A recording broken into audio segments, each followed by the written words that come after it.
European society में एक दिक्कत स्टार्ट हुई, एक प्रॉब्लम स्टार्ट हुई यूरोपियन सोसाइटी में, और वो सोसाइटी, उस यूरोपियन सोसाइटी ने वो प्रॉब्लम 1850 और 1950 तक जो प्रॉब्लम थी वो प्रॉब्लम ट्रांसफर कर दी वेस्ट एशिया में, और वेस्ट एशिया में आज तक वो प्रॉब्लम स्टार्ट है और आज तक वो प्रॉब्लम चल रही है। दिक्कत स्टार्ट हुई यूरोप में और चालाकी से वो शिफ्ट हो गई, शिफ्ट कर दी गई यहां पर, और मर कहां के लोग रहे हैं? वेस्ट एशिया के। और इसको नाम क्या दिया गया अभी? Israel versus the Arab world. और जो इसको धार्मिकरण भी कैसे दिया गया कि जूइश पॉपुलेशन वर्सेस इस्लाम पॉपुलेशन, जबकि जूइश, जुडाइज्म और इस्लाम में तो काफी कॉमनैलिटी है, ये पॉपुलेशन तो हिस्टोरिकल पास्ट में अपने एक साथ रही है काफी, लेकिन यूरोप ने अपनी एक दिक्कत का सारा ठेकरा यहां पर वेस्टर्न वर्ल्ड पे फोड़ दिया, वो वेस्ट एशिया पे फोड़ दिया और अपना पल्ला झाड़ के वो निकल दिया। Jai Hind friends, welcome to today session. So this is the third part of one versus the group series. देखिए, इस सीरीज के पहले दो पार्ट में हमने देखा कि ये जो आज का जो इजराइल और पैलेस्टीन का जो इशू है, ये वर्ल्ड के किस ज्योग्राफिकल एरिया में है, ये इशू क्यों है, और इशू के क्यों को समझने के लिए हमें इतिहास में जाना पड़ा, हिस्टोरिकल पास्ट में जाना पड़ा, इस चीज को समझने के लिए कि जो आज का इजराइल और पैलेस्टीन का जो इशू है, उसमें जेरूसलम सिटी को लेकर के दोनों अरब पॉपुलेशन और इजरायली पॉपुलेशन में इतना कंफ्लिक्ट क्यों होता है। एक सिटी दोनों पॉपुलेशन के लिए, दोनों जन समुदाय के लिए इतनी ज्यादा इंपॉर्टेंट क्यों है, इतनी ज्यादा क्रिटिकल क्यों है। तो इसको समझने के लिए हमें इतिहास में जाना पड़ा, और मैंने आपको इसका कारण भी बताया पहले और दूसरे पार्ट में। और यह भी इसका यह कारण जानने के लिए कि जो आज का जो इजरायली इलाका है, उसमें अरब जो पॉपुलेशन है वो इजरायली सेटलमेंट और इजराइल की जो सेटलमेंट 1950 के बाद से और आज तक जो इजरायली पॉपुलेशन वर्ल्ड के अलग अलग एरिया से जो आकर के सेटल हुई है, उसको क्यों अपोज कर रहे हैं। तो इस चीज को भी जानने के लिए हमने इतिहास का सहारा लिया, और उसके बाद भी 1950 के बाद का इतिहास अगर हम देखें कि अरब में और इजरायली पॉपुलेशन में इतने युद्ध हुए, अरब और इजराइल और पैलेस्टाइन के जो इशू में 1947 में वॉर हुआ, 1956 में, 1967 में गोरिल्ला वॉरफेयर हुए इतने, और जो एक साल में 10, 15 और दर्जनों अटैक्स जो होते हैं इजराइल का पैलेस्टीन एरिया में, पैलेस्टीन का इजराइली एरिया में, इन सबके जो कारण है वो समझने के लिए हमने एक पार्ट जो हिस्ट्री का था, इतिहास का, वो तो देख करके फिनिश किया, खत्म किया उसको। अब जो दूसरा जो इतिहास का जो पार्ट देखेंगे वो देखेंगे हम 1850 से और 1950 तक का, 1850 से और 1950 तक का, कि ये इतिहास, इसका इतिहास समझना, इस इतिहास को समझे बिना हम इजराइल और पैलेस्टीन को 1950 के बाद की कॉन्फ्लिक्ट को समझना बड़ा मुश्किल हो जाएगा। तो इस वाले इतिहास पे फोकस करते हैं हम आज 1850 से और 1950 तक। चलिए फ्रेंड्स, देखिए मैं आपको जस्ट रिकैप करवा देता हूं कि हमने पिछले वाले जो पार्ट 2 था उसमें क्या देखा। देखिए, उसमें देखा हमने कि ये ऐतिहासिक तौर पर इजरायली एरिया रहा, मतलब जूइश सेटलमेंट का, जूइश पॉपुलेशन का, जूइश जन समुदाय का ये इलाका रहा इतिहास में। लेकिन मैंने आपको बताया कि 135 एडी और 1100 एडी, इन 2 सालों में और इस दौरान जो जूइश पॉपुलेशन थी, क्योंकि रोमन एम्पायर में, पहले रोमन एम्पायर इस दौरान में, और फिर उसके बाद ईस्टर्न रोमन एम्पायर जो कि बाइजेंटाइन एम्पायर था, उन एम्पायर के साथ जूइश पॉपुलेशन का जो डायरेक्ट क्लैश हुआ, तो उस क्लैश के कारण जूइश पॉपुलेशन का जीनोसाइड, नरसंहार हुआ, और उस नरसंहार के कारण जूइश पॉपुलेशन ने आउट माइग्रेशन, मतलब अपना जो जहां पर वो रहते थे वो इलाका छोड़ छोड़ के दूसरे इलाके में जाने लगे, जैसे यूरोप में, जैसे फ्रांस में, पोलैंड में, जर्मनी में, इन सब में जाकर के रहने लगे। कुछ जो लोग थे वो इंडिया में भी आए, लगभग 5-6 हजार पॉपुलेशन होगी जूइश पॉपुलेशन इंडिया में, सो कुछ लोग इंडिया में भी आए। अब द क्वेश्चन इज कि 1100 के बाद 1850, ठीक है, जूइश पॉपुलेशन 1100 के बाद पूरी जूइश पॉपुलेशन ऑलमोस्ट ये वाला एरिया छोड़ करके वर्ल्ड के अलग अलग हिस्सों में और अलग अलग एरिया में चली गई, ठीक है।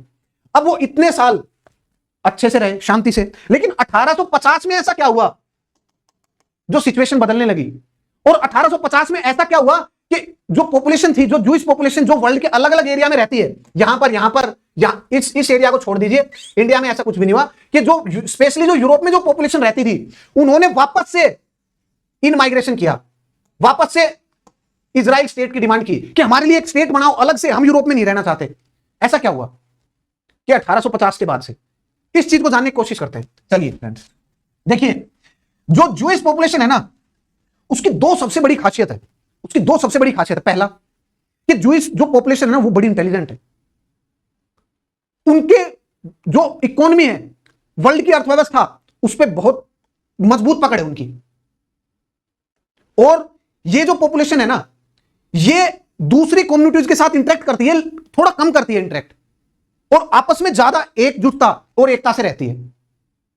सो ये इस पॉपुलेशन की कैरेक्टरिस्टिक है कि ये बहुत वेल्दी पॉपुलेशन है, इसके पास वर्ल्ड में बहुत पैसा है। इनफैक्ट आज भी अगर आप देखोगे ना तो 0.02% है वर्ल्ड की पॉपुलेशन का, 0.02% अप्रोक्स, और लगभग 20 से 25% वर्ल्ड की वेल्थ, और लगभग 20 से 25% ही वर्ल्ड के जो नोबेल प्राइज है ना वो जूइश पॉपुलेशन के पास है, वो जूइश पॉपुलेशन के पास है। देखिए कितनी माइनॉरिटी में है लेकिन कितने मेजॉरिटी स्टेक होल्डर है उनके पास, कितने मेजॉरिटी स्टेक होल्डर है। सो यही जो है ना, यही रीजन, यही जो है वो मेन कारण रहा 1850 के बाद कि जो जूइश पॉपुलेशन है वो ये वाला इलाका यूरोपियन कंट्रीज में जो रहते थे वो छोड़ करके वापस इजराइली स्टेट में इमाइग्रेशन करने लगे, जिसको उन्होंने 135 और 1100 एडी में छोड़ा था, अपने वतन को छोड़ा था।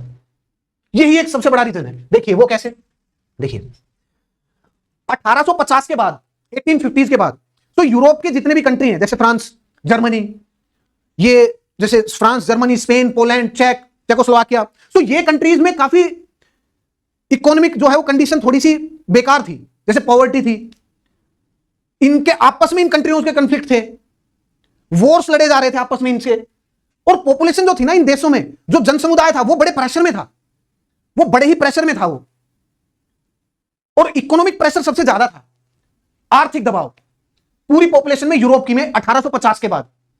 तो एक कंट्री जब उसमें कोई प्रॉब्लम्स होती हैं, इकोनॉमिक, खास करके महंगाई बहुत ज्यादा हो, बेरोजगारी बहुत ज्यादा हो, तो वो कंट्री अगर उनको जो उनके जो लीडर्स होते हैं वो उनको अगर एक्चुअल उनकी प्रॉब्लम सोल्व करें तो उनकी प्रॉब्लम को बहुत इजीली टैकल किया जा सकता है और उसका समाधान भी निकल सकता है।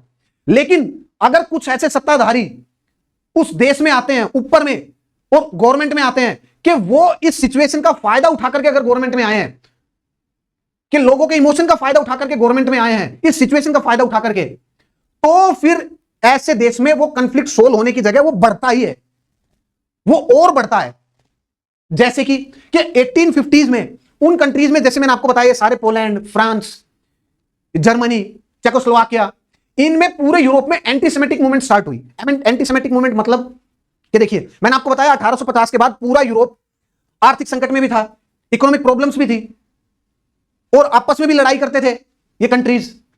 तो ये पॉपुलेशन जब एक प्रेशर वाली सिचुएशन को झेल रही है तो वो बड़े ही प्रेशर में रहती है, और बड़े ही उनको एक एस्केप गोट चाहिए होता है कि ये जो सारी प्रॉब्लम है इसका कारण जानने की कोशिश करते हैं और इसका कारण समझने की कोशिश करते हैं वो। सो क्या हुआ 1850s में, जो वहां के जो मेन जो लोग थे, जो लीडर थे उन सोसाइटी के, यूरोपियन सोसाइटी के, उन्होंने ये सारी प्रॉब्लम का जो जड़ है और सारी प्रॉब्लम का जो रीजन है, जो कारण है, वो जूइश पॉपुलेशन को दिखाने लगे कि जूइश जो पॉपुलेशन है ना, इसके कारण ही हमें सबसे ज्यादा प्रॉब्लम है, ये सारी दिक्कतें इनके कारण हो रही है। ये समाज में जितनी भी आर्थिक इनइक्वालिटी है कि कोई बहुत ज्यादा अमीर है, कोई बहुत गरीब है, कि नौकरियां नहीं है, तो ये जितने भी आर्थिक संकट ये सारा जूइश पॉपुलेशन के कारण है। क्यों? क्योंकि जूइश पॉपुलेशन के पास ही सबसे ज्यादा पैसा है, जूइश पॉपुलेशन के पास ही सारी फैक्ट्रियां हैं, जूइश पॉपुलेशन ही पूरी पूंजीपति है, सारे कैपिटलिस्ट जो है जूइश पॉपुलेशन है, और जितने भी हम जो नॉर्मल पॉपुलेशन है वो सारे इनके वर्कर, एज अ वर्कर इनके उसमें काम कर रहे हैं फैक्ट्रीज में। और जूइश पॉपुलेशन अपने देश से भी लगाव नहीं है। सो सारी जो प्रॉब्लम्स, यूरोप की जितनी भी प्रॉब्लम्स थी, इन सारी प्रॉब्लम्स का जो मेन रूट, मेन कॉज और मेन जड़ किसको माना गया? जूइश पॉपुलेशन को दिखाया गया।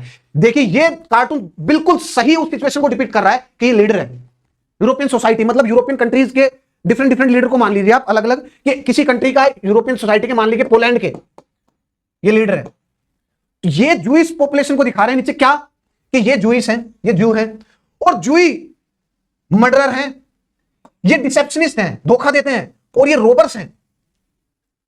तो सारी जो प्रॉब्लम का जड़ यूरोपियन सोसाइटी का किसके ऊपर थाप दिया गया? जूइश पॉपुलेशन के ऊपर। सो इस मूवमेंट को नाम दिया गया एंटीसेमेटिक मूवमेंट। ये मूवमेंट क्या थी? एंटीसेमेटिक मूवमेंट, जो कि 1850 के बाद से स्पीड पकड़ी, एंटीसेमेटिक मूवमेंट। अब एंटीसेमेटिक मूवमेंट मतलब देखिए, सोच के देखिए एक बार आप, कि एक कंट्री है जिसकी पॉपुलेशन 100 है, 100 जनसंख्या उसकी, और उस पॉपुलेशन के जो 95 या 98% जो बंदे हैं, जो पॉपुलेशन के जो जन समुदाय है, 98% जो जन समुदाय है, वो 2% या 1% पॉपुलेशन को ही सारी दिक्कत का जिम्मेवार मानता है। तो उस 1 या 2% पॉपुलेशन के साथ क्या होगा? वो 98% पॉपुलेशन क्या करेगी? उनको उनका रिपरक्यूशन, इस थॉट का, इस विचारधारा का रिपरक्यूशन क्या होगा कि जो 2% जो पॉपुलेशन है, जो 1 या 2% पॉपुलेशन है, उसको डेफिनेटली दबाया जाएगा। और अति कंडीशन में, एक्सट्रीम कंडीशन में हो सकता है कि उस 1 या 2% पॉपुलेशन का नरसंहार भी हो, जीनोसाइड भी हो।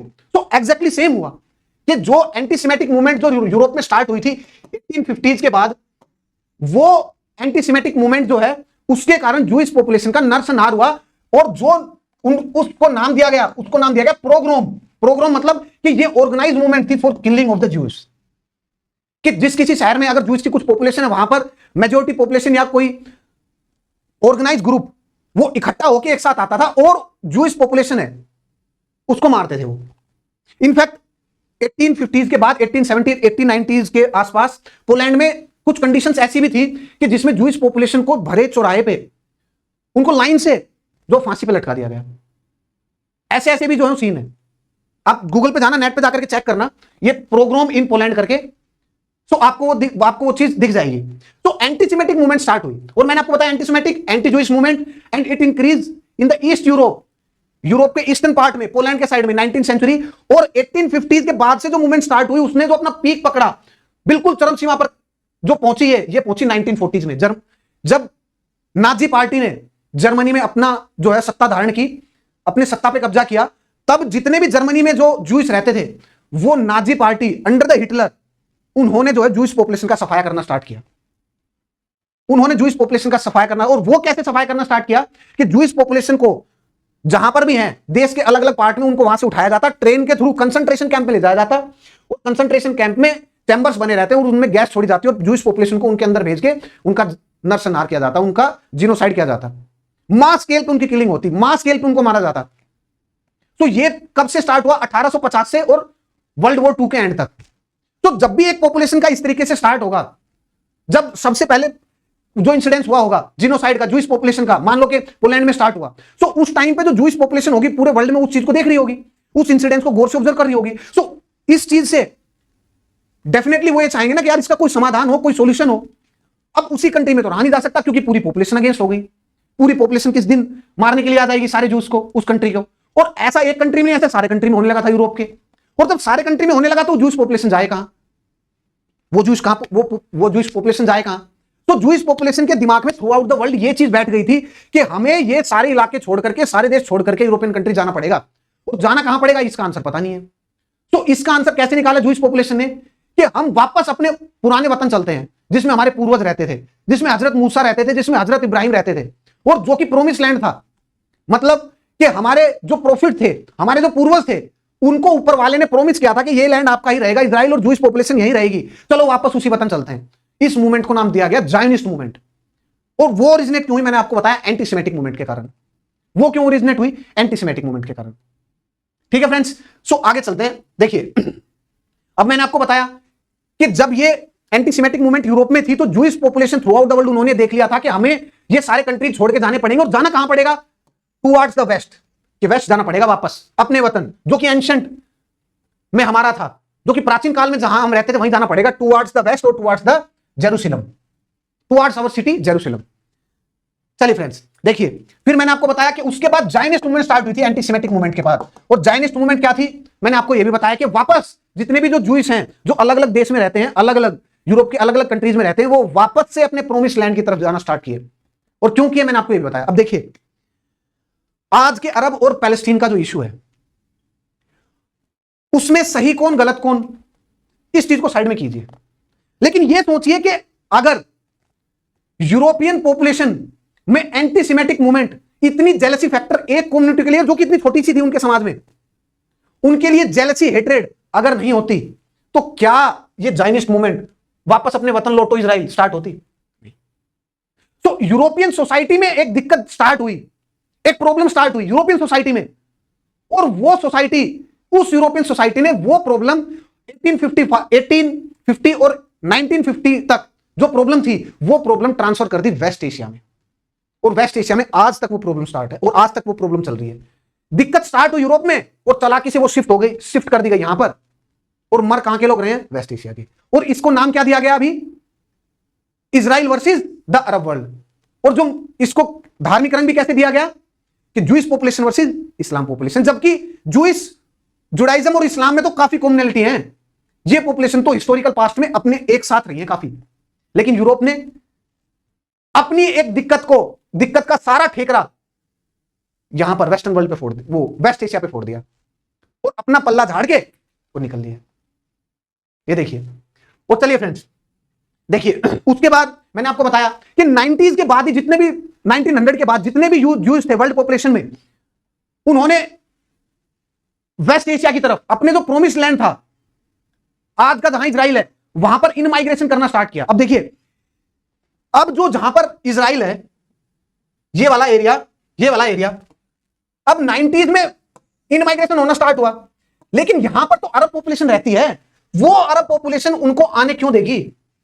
तो जूइश पॉपुलेशन जो इन माइग्रेट कर रहे थे, उन्होंने क्या स्ट्रेटजी अपनाई? पहले क्योंकि उनके पास पैसे थे, तो उन्होंने लैंड खरीदना स्टार्ट किया, जमीन खरीदनी स्टार्ट करी इजराइल के जो आज का इलाका है, और अपने वहां पर घर और सेटलमेंट बनानी स्टार्ट करी, अपने छोटे छोटे शहर बनाने, छोटी छोटी बस्तियां बनानी स्टार्ट करी। अरब वो पॉपुलेशन ने उस टाइम को अपोज क्यों नहीं किया? क्योंकि वो महंगे उस पर जमीन खरीद रहे थे, और अरब पॉपुलेशन को एज अ थ्रेट स्टार्टिंग में दिखाई नहीं दिया। अरब पॉपुलेशन उनके ट्रेंड को समझ ही नहीं पाए। अरब पॉपुलेशन ने उनको आने दिया कि आने तो ठीक है, कौन सा अभी इतनी जल्दी मेजोरिटी में आने वाले हैं ये। सो 1910 तक 11% जो पॉपुलेशन है ना, वो जूइश पॉपुलेशन हो गई थी उस इजरायली एरिया की। 11% जो सेटलमेंट्स थी ना, वो जूइश पॉपुलेशन की हो गई थी। अब जो अरब वर्ल्ड है, अरब वर्ल्ड और जो अरब जो सेटलमेंट है, उनके दिमाग जो कॉन्शियस हो गया कि यार अगर ऐसे ही इन माइग्रेशन होता रहा तो ये 11 से बढ़ के 20 से बढ़ के 30 से बढ़ के 40 और 50, हम तो माइनॉरिटी में चले जाएंगे। तो जो इन माइग्रेशन था, वो वहां उस पॉपुलेशन ने अपोज किया, और वहां की गवर्नमेंट, जो कि उस टाइम का जो इजरायली जो एरिया था, वो ओटोमन एम्पायर के अंडर था, उनने इस चीज को अपोज किया। इस इन माइग्रेशन को उन्होंने स्लो कर दिया, कमजोर कर दिया इस इन माइग्रेशन को, कि इतना जो पहले आराम से जो लैंड खरीद सकते थे, अब आराम से खरीदने नहीं दिया उनको लैंड। अब रूल्स एंड रेगुलेशन टाइट कर दिए। अब इन माइग्रेशन इतना जल्दी, जो पहले इन माइग्रेशन अलाउड था, उसको रेस्ट्रिक्ट कर दिया गया, उसको रोक दिया गया, क्योंकि उनको ये ट्रेंड दिखने लग गया था कि यार अगर मेजोरिटी में आ गए तो प्रॉब्लम होगी। लेकिन अब अगर जो पहला वाला रास्ता बंद हुआ, तो दूसरा रास्ता क्या हो सकता है कि वहां की जो सरकार जो इन माइग्रेशन लॉज ऐसे वाले लेके आ रही है, उस सरकार को, उस ओटोमन एम्पायर को ही वहां से हटाया जाए, और वहां पर उस एरिया में जहां पर इन माइग्रेशन करना है, वहां पर ऐसी सरकार आए कोई जो कि इन माइग्रेशन को सपोर्ट करे।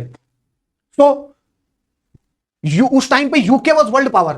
तो जूइश पॉपुलेशन ने यूनाइटेड किंगडम की सपोर्ट लेनी स्टार्ट करी जूइश पॉपुलेशन ने, और जूइश पॉपुलेशन ने यूनाइटेड किंगडम से डायरेक्ट डिमांड करने लगी कि हमारे जो जूइश सेटलमेंट है, जहां पर हम इन माइग्रेशन कर रहे हैं आज के इजरायली एरिया में, वहां पर उस इन माइग्रेशन वेव को सपोर्ट करिए, और हमें रिकॉग्नाइज कीजिए इस चीज को कि हमारे लिए एक अलग से देश होना चाहिए उस जगह पे, इस चीज को भी रिकॉग्नाइज कीजिए।